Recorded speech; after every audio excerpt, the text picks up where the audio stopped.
हम सब लोग इंडिया शब्द का उपयोग करना छोड़ दें।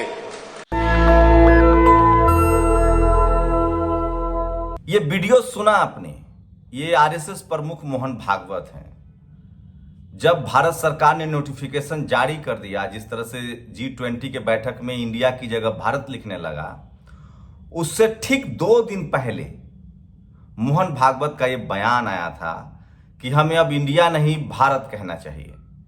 और उसके बाद भारत सरकार की तरफ से इस तरह की पहल हुई। 18 से 22 अगस्त तक पहले घोषणा हो चुकी थी कि 18 से 22 अगस्त तक संसद का विशेष सत्र बुलाया जाएगा। उसके बाद मोहन भागवत का यह बयान आता है कि इंडिया का नाम अब भारत रहेगा, इंडिया हट जाएगा। भारत तो है ही, इंडिया हटा दिया जाएगा। हिंदुस्तान पर कुछ नहीं बोला है। संसद के विशेष सत्र जब बात सामने आई तो लोगों ने कहा कि इसमें 2-3 बिल आ सकते हैं। पहला बिल महिला रिजर्वेशन का, दूसरा बिल ये हो सकता है कि 1 नेशन 1 इलेक्शन हो, उस पर कमेटी भी बना दी गई। तो क्या ये जो भारत है और इंडिया है, ये जो पूरा मामला है, क्या ये आरएसएस के प्रमुख को कैसे पता था? क्या वो इस देश के कैबिनेट मिनिस्टर हैं? क्या वो कैबिनेट की मीटिंग में जाते हैं या प्रधानमंत्री उनको रिपोर्ट करते हैं? क्या भारत आरएसएस का गुलाम हो चुका है? क्या भारत की डेमोक्रेसी आरएसएस की गुलाम हो चुकी है? और क्या प्रधानमंत्री नरेंद्र मोदी पिछड़े के रूप में एक कठपुतली पीएम है? क्या सारा फैसला आरएसएस का प्रमुख ले रहा है, आरएसएस ले रहा है? ये बड़ा सवाल है जो इस बात से पैदा होता है कि आखिर ये सारी बातें आरएसएस प्रमुख के 2 दिन कहने पहले कैसे पता था, या फिर आरएसएस प्रमुख के कहने के बाद ही ये सब कैसे हुआ। नमस्कार, मैं शंभू कुमार सिंह और आप देख रहे हैं नेशनल दस्तक। सोचिए, क्या हम गुलाम हो चुके हैं? क्या भारत पर आरएसएस का कब्जा हो चुका है? क्या भारत में बंच ऑफ थॉट्स लागू हो चुका है जो गुरु गोलवलकर ने लिखा था? क्या है बंच ऑफ थॉट्स? मोटा मोटी उसमें यही है कि किसी देश को गुलाम बनाना है, लंबे समय तक राज करना है, तो उस देश में शिक्षा खत्म कर दो, कुछ लोगों तक शिक्षा हो, कुछ लोगों तक संपत्ति हो। क्या वही करने की कोशिश हो रही है? क्या बाबा साहब का संविधान ही नहीं, इस देश का 90-95% लोगों की जिंदगी, उसके अधिकार, उसकी संभावनाएं, उसका सम्मान, डिग्निटी सब खतरे में है? क्या अब आरएसएस तय कर रहा है कि कौन प्रधानमंत्री बनेगा, कैसे चुनाव होगा, कब चुनाव होगा? और क्या प्रधानमंत्री नरेंद्र मोदी जिस पर मीडिया, मनुवादी मीडिया, जातिवादी मीडिया और मनुवादी लोग मजबूत कहते हैं, वो एक गुलाम है? क्या बहुजन समाज के तमाम बड़े नामों का इस्तेमाल किया जा रहा है? क्या दलित राष्ट्रपति का पहले इस्तेमाल हुआ? क्या ट्राइबल राष्ट्रपति का इस्तेमाल हो रहा है? और इसका रास्ता क्या है? पहले जब मैं आरएसएस की बात करता हूं तो सावरकर को अगर छोड़ दे तो आरएसएस के किसी भी नेता का आजादी के आंदोलन में कोई योगदान नहीं है। लेकिन आरएसएस को पालने और पोसने में जो सबसे बड़ी भूमिका है वो कांग्रेस की रही है। कांग्रेस ने 60 साल तक इस देश में राज किया। सरदार पटेल ने एक बार बैन लगाया आरएसएस पर, लेकिन वो भी बैन वापस ले लिया गया, लेकिन प्रधानमंत्री नेहरू थे। उसके बाद समय समय पर खबरें आ रही है, जिस तरह से नीरजा चौधरी ने किताब लिखा है, किस तरह से इंदिरा गांधी आरएसएस से मिलती थी, राजीव गांधी आरएसएस से मिलते थे, लेकिन क्या वो पूरी तरह से एजेंडा लागू नहीं कर पाया आरएसएस का? और उसके बाद उसको बीजेपी के रूप में एक ऐसा दल मिला जो उसको एजेंडा को लागू कर रहा है। दरअसल आरएसएस समझ गया था कि भारत में आप SC ST OBC अम्बेडकरवाद, फूले पेरियार का आंदोलन बढ़ रहा है और इसकी वजह से आप सीधे अब कब्जा नहीं कर सकते हैं। 90 के दशक में SC ST OBC की राजनीति उभार पर थी। श्यामा प्रसाद, रामस्वरूप वर्मा हो, पेरियार ललई सिंह यादव हो, जगदेव प्रसाद हो, ये सब खुलकर जातिवाद के खिलाफ बोल रहे थे। जैसे आज उदय निधि बोल रहे हैं, स्वामी प्रसाद मौर्य बोल रहे हैं, राजेंद्र पाल गौतम बोल रहे हैं, राजकुमार सैनी बोल रहे हैं, वो तमाम बहुजन नेता बोल रहे हैं। लेकिन बीच के दिनों में क्या हुआ? आरएसएस ने अपने तमाम पॉलिटिकल विंग्स और अपने लोगों को हर पार्टी में बैठा दिया। खुद राहुल गांधी का बयान है कि कांग्रेस आरएसएस के स्लीपर सेल काम करते हैं। कौन सी ऐसी पार्टी नहीं है जहां आरएसएस नहीं है? अब इस देश के SC ST OBC किसान, गरीब मजदूरों को सोचना है कि क्या आप गुलाम होने के लिए तैयार हैं? क्या ये देश धार्मिक रूप से, सांस्कृतिक रूप से और राजनीतिक रूप से, आर्थिक रूप से गुलाम हो चुका है? क्या आपको इस देश में अपनी धार्मिक आजादी नहीं रही? क्या जो आरएसएस कहेगा मोहन भागवत कहता है कि इस देश का हर नागरिक हिंदू है, क्या यह सच है? और हिंदू का मतलब क्या है? हिंदू का कहीं वही मतलब तो नहीं है जो बंच ऑफ थॉट्स में गोलवलकर ने लिखा है कि इस देश के 95% संसाधनों पर कब्जा कर लो, 95% लोगों को गुलाम बना लो, 95% लोगों को अशिक्षित रखो। सोचिए, प्रधानमंत्री ऑफिस से नोटिफिकेशन बाद में आता है, आरएसएस प्रमुख को पहले पता चल जाता है। कैसे?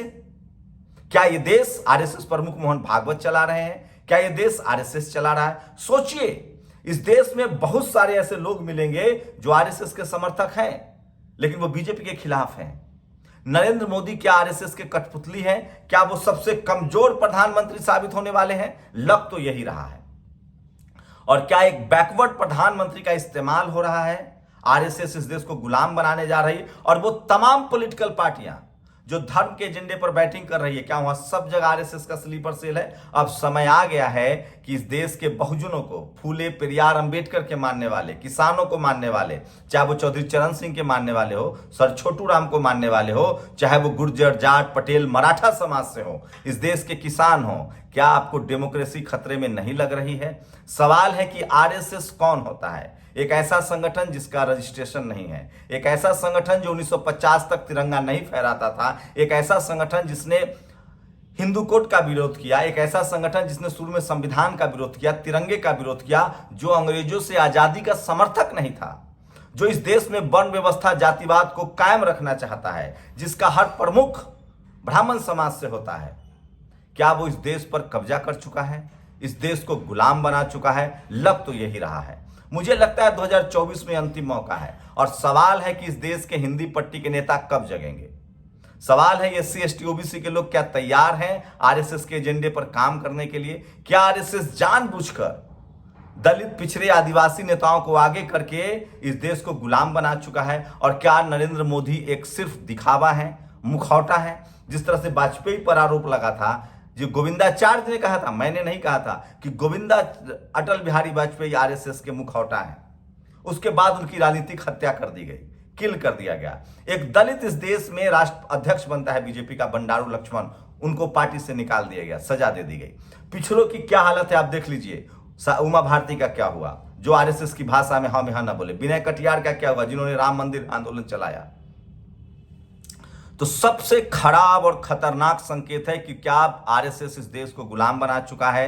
क्या इस देश के दलित, पिछड़े, आदिवासियों के आरक्षण जिस तरह से खत्म हो रहे हैं, उनके संवैधानिक अधिकार जिस तरह से खत्म हो रहे हैं, नौकरियां जिस तरह से खत्म हो रही है, आर्थिक रूप से जिस तरह से उनको गरीब बना दिया जा रहा है, और जिस तरह से कुछ चुनिंदा लोगों के हाथ में, सोचिए, ईडी का डायरेक्टर एक मिश्रा लगातार वो कायम है, लगातार जिस तरह से सवर्ण समाज के अधिकारी, कर्मचारियों को पदोन्नति दी जा रही है, उनको लगातार बनाए रखा जा रहा है। सुप्रीम कोर्ट हो, हाई कोर्ट हो, हर पार्टी में जिस तरह से सवर्ण नेताओं को डिप्लॉय किया जा रहा है, क्या हम पूरी तरह से इस देश का संविधान, डेमोक्रेसी आरएसएस के चुंगल में फंस चुका है? और उसका जवाब है इस देश का उदय निधि, चाहे उसका जवाब है स्वामी प्रसाद मौर्य, चाहे उसका जवाब है राजकुमार सैनी, चाहे उसका जवाब है राजेंद्र पाल गौतम। इस देश में एक काम करना पड़ेगा, कांग्रेस को सबसे पहले अपनी लाइन क्लियर करनी पड़ेगी, अरविंद केजरीवाल को लाइन क्लियर करनी पड़ेगी, और 2024 में जो इंडिया गठबंधन बन रहा है उसमें तय करना पड़ेगा कि कोई ऐसा प्रधानमंत्री हो जो आरएसएस की आइडियोलॉजी से मैच नहीं करता हो। कांग्रेस में फिलहाल दिग्विजय सिंह, तो बाद में खड़गे के अलावा कोई ऐसा नहीं दिख रहा है जो आरएसएस के काउंटर कर सकता हो और जो बहुजन आइडियोलॉजी को समझता हो।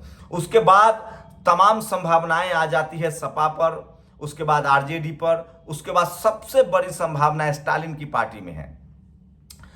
इसके रास्ते अलग है। अगर कांग्रेस, चुनाव होने दीजिए, अगर कांग्रेस ने आरएसएस का एजेंडा भी थोपना शुरू किया, जो उसकी पुरानी आदत रही है, राजीव गांधी से लेकर, नेहरू से लेकर, इंदिरा गांधी से लेकर, सबसे बड़े संघी पीवी नरसिम्हा राव से लेकर तक, मनमोहन सिंह के दौर में आरएसएस की पकड़ ढीली थी, इसलिए आरएसएस ने कैंपेन चलाया और मनमोहन सिंह की सरकार गिरवा दी। लेकिन एक बार फिर से सबसे मजबूत दौर में है आरएसएस का इस देश पर कब्जा कर चुका है। क्या उसके इशारे पर प्रधानमंत्री सबसे कमजोर प्रधानमंत्री हैं? आरएसएस के इशारे पर वो चल रहे हैं। उनके फैसले लेने से पहले आरएसएस को फैसले पता होता है, इस बयान से तो यही लगता है। क्या वो 90 का दशक खत्म हो रहा है? क्या बहुजन समाज फिर से गुलाम हो रहा है? और क्या हम इस बार जातिवाद, वर्ण व्यवस्था, छुआछूत, ऊंच नीच के गुलाम हो जाएंगे? क्या हमारे संविधान को खत्म कर दिया जाएगा जिस तरह से अब देश का नाम बदला जा रहा है? सवाल है कि हिंदुस्तान शब्द पर क्यों नहीं चर्चा हो रही है, हिंदुस्तान क्यों नहीं बैन किया जा रहा है? अगर आपको इंडिया अंग्रेजी से प्रॉब्लम है तो हिंदुस्तान शब्द से क्यों नहीं प्रॉब्लम है? हिंदुस्तान भी बैन कीजिए और भारत को सिर्फ भारत रहने दीजिए। सम्राट अशोक का भारत, घनानंद का भारत, नंदवंश का भारत। तो ये सबसे बड़ा सवाल है जो कोई टीवी अखबार आपको नहीं बताएगा। बहुजन समाज के पास न टीवी है, न अखबार है, न मीडिया है। बहुजन समाज की जो पॉलिटिकल लीडरशिप है वो डरी हुई है, सहमी हुई है। क्या वो अपने यहां स्लीपर सेल को काम करने दे रहे हैं? क्या हर पार्टी में आरएसएस का स्लीपर सेल है? और सवाल है कि मोहन भागवत होते कौन हैं? किस हक से वो भारत का नाम बताते हैं और वो चेंज हो जाता है? किस हक से वो इस देश के तमाम फैसले करते हैं? किस हक से वो भारत के संविधान, कॉन्स्टिट्यूशनल राइट्स है, सबको अपने धर्म मानने की आजादी है, वो सबको किस हक से ब्राह्मण धर्म मानने के लिए कह रहे हैं? क्या हिंदू धर्म के नाम पर, हिंदू के नाम पर SC ST OBC किसानों को लूटा जा रहा है, उनके संवैधानिक अधिकार से दूर किया जा रहा है? ये बड़ा सवाल है। अगर आप इस पर नहीं सोचेंगे तो बहुत देर हो जाएगी। और मोहन भागवत से इस बयान से साफ है कि उनको पहले पता था, बाद में सरकार ने इनिशिएटिव लिया है। तो क्या देश को आरएसएस चला रहा है? क्या प्रधानमंत्री सिर्फ मुखौटा है या प्रधानमंत्री को अब जगना चाहिए? उनकी साख पर सवाल है, उनके साख पर बट्टा लग रहा है। अगर इस देश के प्रधानमंत्री को यशस्वी प्रधानमंत्री होना है, अगर वो सचमुच पिछड़े हैं, वो डेमोक्रेसी की वजह से प्रधानमंत्री पद पर आए हैं, वो रास्ता तो नहीं बंद कर रहे हैं। एक चाय वाले का बेटा प्रधानमंत्री बन गया क्योंकि संविधान था, डेमोक्रेसी थी।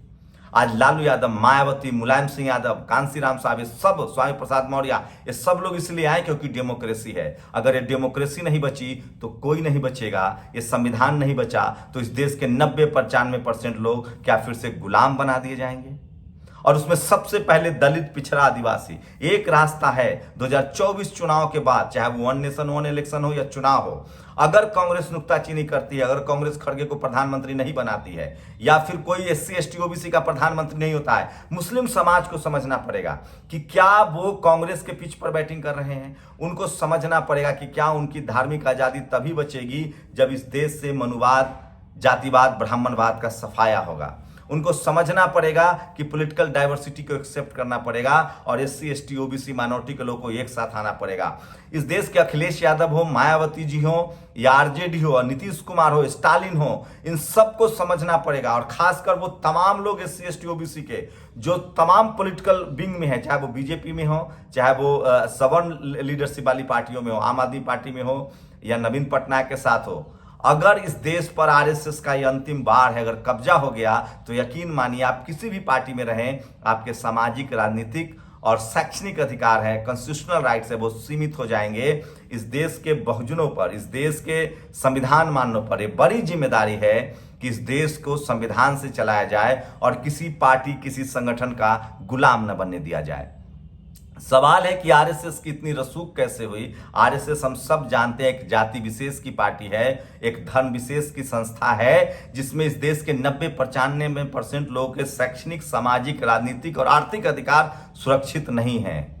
आरएसएस का पूरा इतिहास देखिए, जाति को लेकर उसका इतिहास बहुत खराब है, धर्म को लेकर उसका इतिहास बहुत खराब है। भारत के आंदोलन, भारत के जो स्वतंत्रता संग्राम का आंदोलन है उसको लेकर खराब है। डॉक्टर अंबेडकर ने गांधी तक से बात की है, कांग्रेस तक से बात की है, लेकिन उन्होंने आरएसएस से कोई बातचीत नहीं की है। आरएसएस शुद्ध रूप से ब्राह्मण समाज का एक संगठन है। तो क्या इस देश को गुलाम बना लिया गया है? प्रधानमंत्री नरेंद्र मोदी को पिछड़े के तौर पर इस्तेमाल किया जा रहा है? क्या राष्ट्रपति महामहिम द्रौपदी मुर्मू जी के आगे करके इस देश को बुरे वक्त में डाला जा रहा है? क्या पूर्व राष्ट्रपति रामनाथ कोविंद जी का नाम इस्तेमाल करके संवैधानिक अधिकारों को छीना जा रहा है? ये बहुजन समाज के नेताओं, इसके नौकरी पेशा लोग हों, चाहे नेता हो, चाहे सोशल एक्टिविस्ट हो, आप सबको मंथन करने की जरूरत है कि आखिर आरएसएस प्रमुख को पहले से कैसे पता था कि इंडिया हटने जा रहा है, इसका नाम भारत होगा। अगर उनको पहले से पता था तो फिर कैसे पता चला? और दूसरा सवाल कि क्या अगर नहीं पता था तो उनके कहने के बाद भारत सरकार ने फैसला कैसे कर लिया? और क्या आरएसएस इस देश को चला रहा है? ये सबसे बड़ा सवाल है जो मैं छोड़ के जा रहा हूं, और इसका जवाब वही है उदयनिधि, राजेंद्र पाल गौतम, राजकुमार सैनी, वो तमाम बहुजन नेता, लालू प्रसाद यादव, मायावती जी, अखिलेश यादव, स्टालिन, इन सबको एकजुट होना पड़ेगा, एकजुट होना पड़ेगा, नहीं तो नाव डूबेगा तो किसी की पोटली नहीं डूबेगी। सबसे खतरनाक संकेत है, आरएसएस प्रमुख कहता है और उसको लागू कर दिया जाता है। आप लोग प्रतिक्रिया दीजिए कि क्या भारत देश गुलाम हो चुका है आरएसएस का? क्या ये सरकार आरएसएस चला रही है और प्रधानमंत्री नरेंद्र मोदी पिछड़े के नाम पर इस्तेमाल किए जा रहे हैं? क्या वो एक कमजोर प्रधानमंत्री हैं? आपकी प्रतिक्रिया जरूरी है। शुक्रिया।